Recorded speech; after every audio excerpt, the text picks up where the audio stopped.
Hello everyone, in this video I'm going to show you how to embed a PowerPoint presentation with your WordPress site. So for this you have to go to the start button, then simply type in the Chrome or the preferable browser that you would like to use.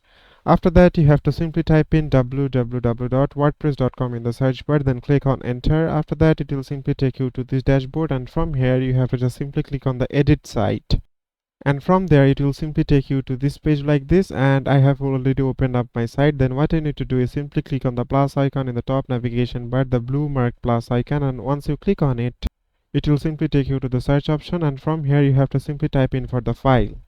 And once you search for the file, you have to simply drag this file icon to your website, and once you've done it, it will simply show you this like this. Then you have to just simply click on the upload icon, and after that it will simply give you the access to upload the ppt file from your device, and after that you can simply upload it to your website. So it is as simple as that, guys. Thank you very much for watching this video.